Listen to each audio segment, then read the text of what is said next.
welcome back. Um, some technical difficulties. My phone was too hot and it needed to cool down before using it again. So I'm just gonna wait for Priscila to come back and I'll let her know I'm back on. That had never happened to me.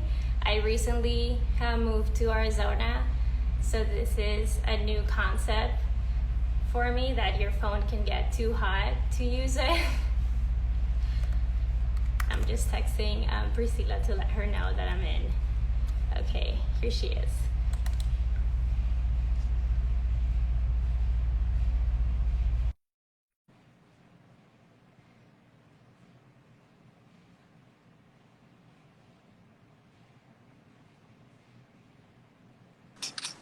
Hello. That was Hi. welcome to Arizona for me. Welcome to Arizona. That was a new. I didn't even know that was an option. I mean, it's just the conversation is getting too heated. You know what I mean? Like the phone couldn't handle it. I was like, what? This is a new icon. It was Amazing. like hot temperature. You need to let it cool down. And I was like, okay. Here we are. It's all right. Yeah, another thing we learned. So, where were we? We're in the middle Yeah, of talking about national immigrant identities. experience. Yeah, immigrant Yeah, experience. yeah, yeah. So yeah, another thing also that I realized when I immigrated here is that there's kind of, because of that, because of those two different contexts and those two different experiences, and then you immigrate as an, you at 9 years old and me at 17, and then all of a sudden, anyone who's not Latinx, Latina, Latino, sees you the same. They see anyone, whether you were born here, well, regardless, not counting if we're both white, right? And Hmm. they're not going to care that you came at 9 and I came at 17. It's just like, this are two Latinas, that's it, right? There's no nuance for them. And that creates, I realized, a lot of conflict among Latinx people and Latinas and Latinas. It's like, oh, but you don't speak Spanish. Oh, but you don't speak English well. Right. And it's So like all these different things that sometimes are privileges and sometimes are not. Like, it's very complex to well, navigate. so this is where I start to break down the terminology, and this is where I get curious. I venture to say that the fight between claiming who's more Latino than who happens precisely because of the faulty terminology. It happens because of how broad this terminology is, right? Mm-hmm. And so, what I always challenge people to think about, it's like, well, let me just first give like a brief history lesson, right? That is, it's also the notion that Latinidad and the narrative of Latinidad was not necessarily created by us as a group of people based on our needs, but rather it was based on the US's needs to quantify and be able to name this sudden group of people. At the time, it was like mostly Central American immigrants coming in, right? So the narrative of Latinidad is based on the American census. And I don't think people know that. And so when I'm always like, do you understand that this premise was created based on like America's misunderstanding of who you are, right? Like, let's begin there. That's always what I want to start unpacking. At first in the late 1860s, the first word that ever appeared to like quantify this group of people was Mexican. That was it. That was the only ethnic qualifier for this group of people, that were not all Mexican, but at the time it was the only qualifier. That then throughout history has progressed to include Hispanic, right? In the 1930s. That's a rabbit hole I recommend everyone falls into. It's just like Google census Hispanic, Yeah. just go down that rabbit hole. And it's only until very recently that the word on the census including Latino, right? And so Latino is a faulty premise that is created by the US's fundamental and purposeful misunderstanding of who we are. And entire identity premises have been created on this premise.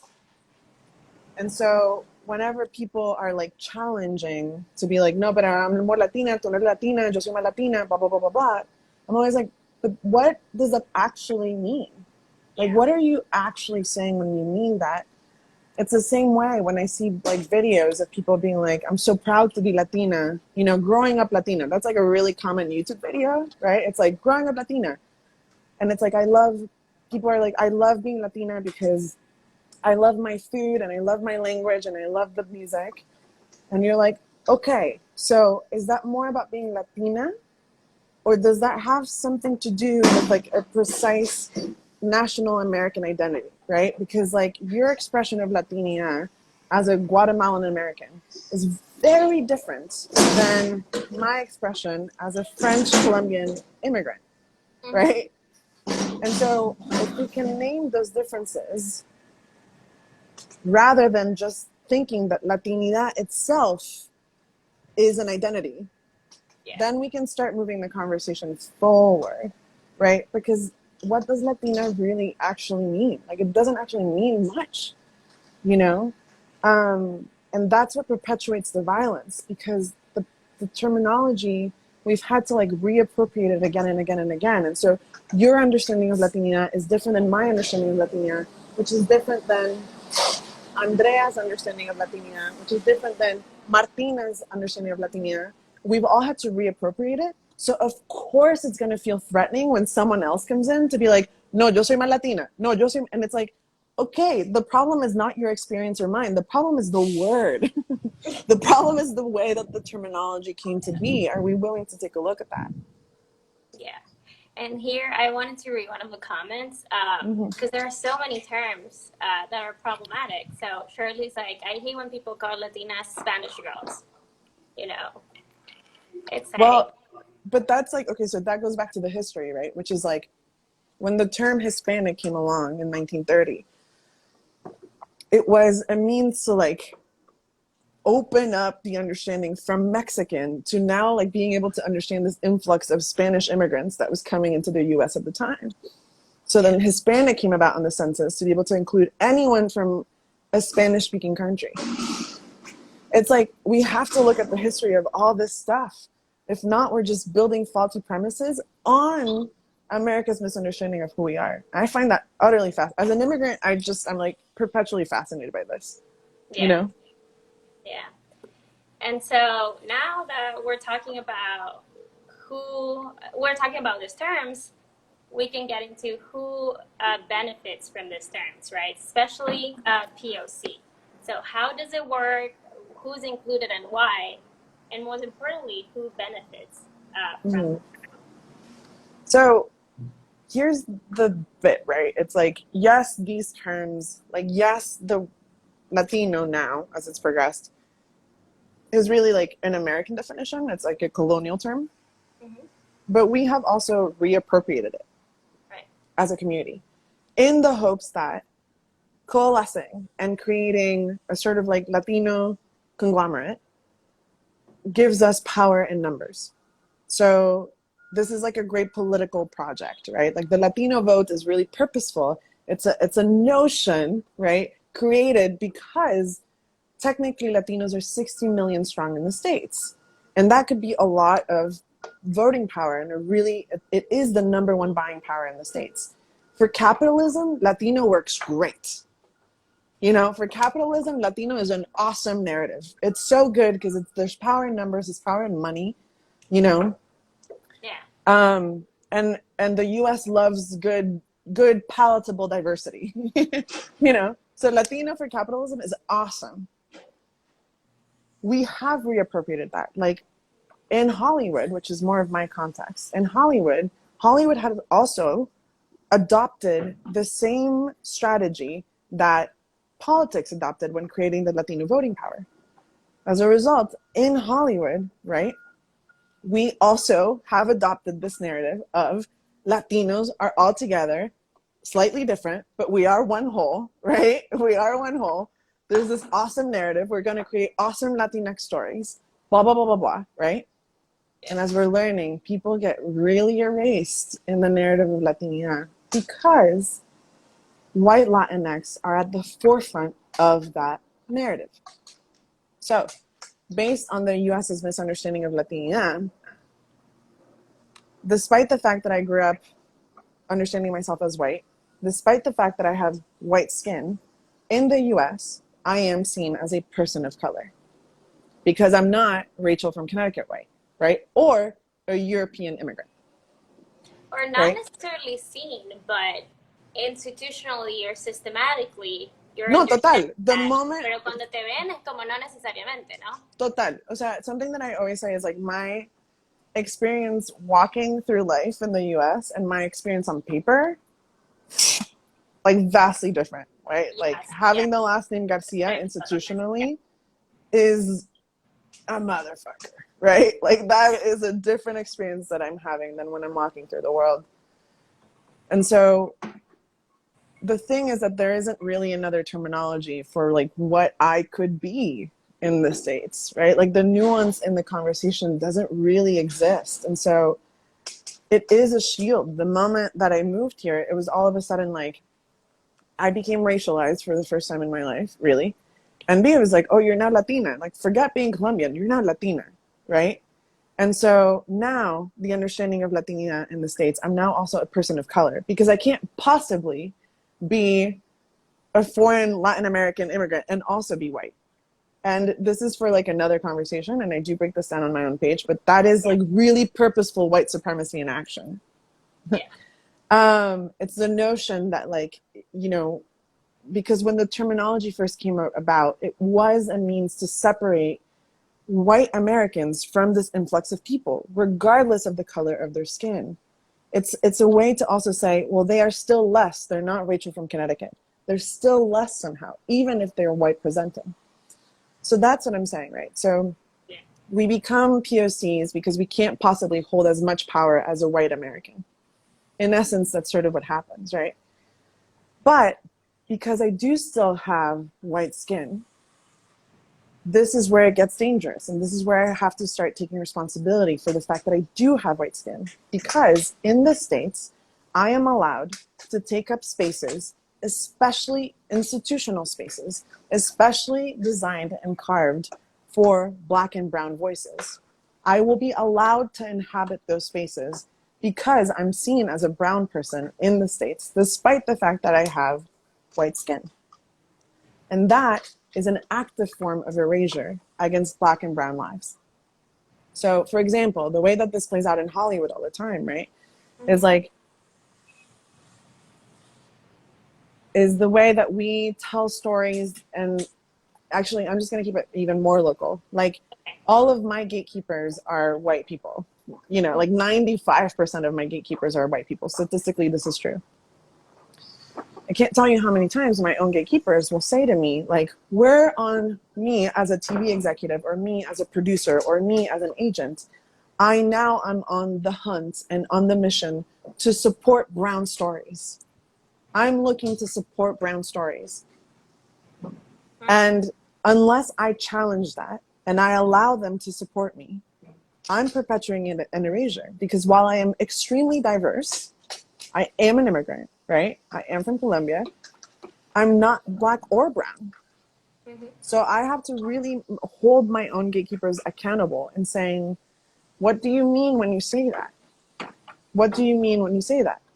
And because I have white skin, that is my responsibility to do. And so the thing that has happened, or that often happens, is that because of the generality term of Latinidad, white Latinx have run with this, and we get to thrive in our ambiguity within the States. I get to thrive in the ambiguity of my POC status when someone who is actually having a skin color experience might be in hindrance because of their POC status. But because I'm white, like, I'm in a way the most palatable and easiest POC to support. That I need to be really, really aware of. Yeah. And so, you know, like you said, this is often the language that institutionally gets used to describe any Latinx person, Latina, Latino, regardless of, you know, you're using person of color regardless of this person's skin color. So how do we work to dismantle this kind of erasure of actual people of color, while at the same time, you know, keeping solidarity among each other and just Well, making clear that, you know, the ground of that is not, it's not that we have the same experience. yeah, I mean, I would argue that the biggest form of solidarity is stepping into the nuance of your white skin. Because the more, and this is not, this is what I have learned, right? It's what Afro Latinx, Black Latinx, Afro Indigenous Latinx, and Indigenous Latinx have been saying forever, which is like, Yeah. true form of solidarity is for you to take responsibility of the fact that you walk around in a white body, right? That's it. It's like, I do walk around in a white body. I will, despite my indigenous grandmother, I just think about I think about my abuela. I really do. I think about my abuela and what she would think if I ever was like, no, no, yo también soy indígena. I too, I'm indigenous. You know, I'm a mestiza. And my abuela, who was having an actual skin color experience, would lose her mind. You know, I just think that she would look at me and be like, you cannot possibly begin to tell me that you and I are having a similar experience of Latinidad whatsoever. Right. You know? And so I think the true solidarity is being able to, and it's challenging. Like, we don't want to be erased either, right? It's like the idea that we're all fighting for a single slot, right? Is the idea that if we say it's okay that I'm taking up this brown space because, like, you know, we need more Latinx voices. It's okay that I'm taking up this brown space because, like, I'm still an immigrant and, like, Colombian immigrant stories, like, are really few and far between, and I'm still combating the narcos narrative. You know, like, it's all of that. And yet I argue that being able to challenge my gatekeepers and saying, like, hey, I have white skin, I'm still an immigrant, let's step into my nuance. Can I make you have to, like, really work your nuance muscle to understand that? There's a bunch of actually brown people whose stories you should be supporting. We need to figure out a way that you can find a way to understand our Latinidad all together so as not to further perpetuate the total and complete misunderstanding of what Latinidad is, right? Like, it's being able to look at your gatekeepers and saying, I know I'm diverse, I know that my story is important, but if you're looking to carve out spaces for Black and brown folks, it's not me. Let's go look at those stories as well. But, like, we have to keep challenging the nuance of Latinidad, especially within media and entertainment. Because while those stories are not the most indicative of the rest of the country, they are the most visible. So that's really important. So if I ever sell a show about a girl who looks just like me with a similar immigration story than mine, I have to fight the idea that that would ever get termed as, like, a brown story, because it's not. And that's okay, but it's still a Latinx story. So it's actually more about challenging the lack of nuance and the understanding of Latinidad that we perpetuate. And what I'm saying in that is that when we perpetuate the misunderstanding of Latinidad, that does more harm to Black and brown folks than it does to me. Because if I just keep going on a rah-rah Latina thing, it's going to work out really well for me. Because, again, America and the US really loves palatable diversity. And that's white supremacy in action. Because, again, if they're thinking that they're supporting a brown story and the brown story looks like me, like, a more white supremacy in action can't happen. You know what I mean? Like that. So I need to check that. But I also need to check my gatekeepers. Yeah, that makes sense. And so I also, we can wrap this up soon, but I want to touch on context. And it comes up all the time, but why is it important? Because I really appreciate that it's always in your work. Yeah. And especially in your deconstructing Latinx identity series. And, you know, what's the importance of it? And also how does translating these histories of privilege, racism, colorism, erasure, all these things, how does translating that look when you take it into your own reality, you know, whoever you are? Like, what's the work that we should be doing as a collective or as individuals, because I think it's really important to call to action when you're talking about these topics, because beyond education, it's you got to do something about it, you know. So, in terms of context, here, the reason this is central to my work is not only because I'm a storyteller, and stories are about context, like, and done. That's, stories are about context and identity. The end, right? So Right. context is central to my life. But the reason that specifically for this line of work and in questioning Latinidad, that context really is everything, is precisely because Latinidad as a narrative lacks context. Like, the reason it's such a hurtful and violent narrative and a misunderstanding of who we are as a group of people is precisely because we don't understand the context of how this terminology even came to be ever.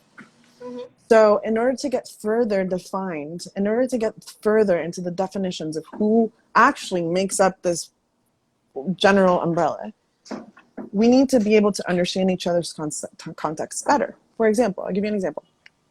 I believe that Latino is an ethnicity and not a race, right? Like, I didn't think that this was up for debate. One of my good friends, a PhD race scholar, came to me, who has like he's like fourth generation Mexican American. Like, Chicanida is the center of his work. Comes to me and says, Priscila, I do believe that we are a type of race, which is like so fundamentally against the basis of my work, right? Yeah. Yeah. And so technically we're both Latinos, right? Technically we're both existing under the same umbrella. My duty is to really, really go above and beyond to really understand his context and to understand that Chicanina has its own legacy, history, like transcendence within a US context. I must understand that to understand how he got to his understanding of Latinidad. I must understand that to understand his nuance. Because if I'm fighting to be seen as my like own Colombian immigrant story, like, I can't do that unless I understand other people's nuance within it, right? So it's like, I'm more interested when the fight happens, when it's like, I'm more Latina, you're more Latina. When that fight happens, I'm more interested in being like, all right, tell me about your context. Yeah. Tell me about your context. I don't want to fight you on who's more Latina and who. That is us giving into a narrative that is like a faulty narrative, not created by ourselves, right? Tell me about your context. Yeah. So context is everything. It's the way that we stop having these fights, right? It's the way that we start actually defining where we are. Defining the context is really like how we move these conversations forward. So in terms of how this applies to my own work and like this applies to my daily life, I just need to take a look at the deep, deep way in which, like, what role the narrative of Latinia has had in my life. And like, I think for me, it's always challenging people as to how they got to their identity process, how they got to identify in the way that they do identify. Because most often than not, if you haven't taken a look at the way that you've created your identity, or if you haven't taken a look to break down how it is that you identify the way that you identify, more often than not, your identity will have been shaped by white Americans' misunderstanding of who you are. And that is a travesty onto you, So take a look at that. And once you take a look at that, you will be a better ally. Once you take a look at that, you will know, because once you're faced with the truth, you have to act accordingly, Yeah. And I think to your point within, because I also watched that last episode, I guess, of your series, and I think to your point, even people with the same context would possibly have disagreements, Like, I totally. know a lot of Chicanx, Chicanos, and Chicanas who have a lot of disagreements about how the movement and the history has like come about and how these identities have formed and who were at the center of this. And it was actually, it's not even Chicanx, Chicana, it's Chicano movement at that point when you do it back. to those times. So it depends, you know, it depends. It's all about context, and it's all about like discourse too, to keep moving the conversation. Yeah. I mean, the other question is like, who is this narrative serving? Yeah. At this day and age, in the most visible spaces in the world, who is the narrative of Latinidad serving? What we know is that it's not serving Black people. It's Yeah. not serving Indigenous people. Who is it serving? And like maybe start with that question, right? It's all that. Who is the Chicano movement? Who is the Chicano narrative like really serving? I think we need to, right? Because in a way, it's the same question that the rest of the US is asking themselves, right? It's like, who is the narrative of the American dream really serving? Who is the narrative of like, it's all breaking down all these systems. It's about asking, it's storytelling. These are all just like stories that we tell ourselves based on identity. And sometimes those stories perpetuate violence onto others, but they're still stories. Who is this narrative serving? You know, I just want to address this question. I'm late to the convo. Can we use mestizo as a way to identify our race as a mixed thing that we are? Well, that's an excellent question, right? But the question is like, there's a difference between being, I just want to say the following. I think that within the US, we claim mestizo oftentimes because we fear erasure. And that is something that I like deeply, I feel in my soul. I want to protect. I understand the fear. However, I just want to offer that there is a difference between fighting for mesticidad when we have white skin, right? Just because we don't want to be white people. There's a difference between fighting for the understanding of mesticidad and fighting for indigenous sovereignty. Oftentimes, white skin mestizos sort of perpetuate a violence onto actual indigenous existing communities because we claim indigeneity, despite the fact that it's not our experience, and despite the fact that we don't present as such in any way. And that oftentimes can be a violence onto actual indigenous communities that need visibility at this time, more than our white skin needs visibility in its complexity. Yeah. And I saw another question that I wanted to bring up. They said, ¿qué opinas de la celebración del Hispanic Heritage? Again, it's like really cool for capitalism, right? But I mean, okay, my understanding with, I don't know much. Okay, so Hispanic History Month in the States is like middle of September to middle of October, right? Something like that. And my understanding is that it's placed there because of the amount of independence, like Latin American independence days within that time frame. Well, I think that never heard of Latin American Independence Days. I forget why it's placed there. Why is that? Honestly, I don't know. There's a reason why it's like half and half. There's a reason why this is like a thing. I mean, again, I don't have any strong feelings about it. I think my bigger question is like, why does it exist? You know, like why does it exist and who is it for and what are we actually celebrating within it? Is it more where my curiosities would lead me? Yeah, I think again it goes back to context. I mean, in my elitist institution, which I just graduated from, Wellesley College, the institution when these events on Hispanic Heritage Month are not run by, you know, brown and black Latinos. A lot of the times it just looks like people who are embodying experiences are not embodying white, you know, experiences and then talking about mestizaje and indigeneity. And esto pasaría todo el tiempo, right? Like, because the US isn't really that interested in the nuance of my Colombianness, if I were to start an Instagram page about curandería, brujerismo del Chocó, okay? Like, if I were to start this, like, super, like, Colombian healing page, right? About, like, Colombian healing modalities. Yeah.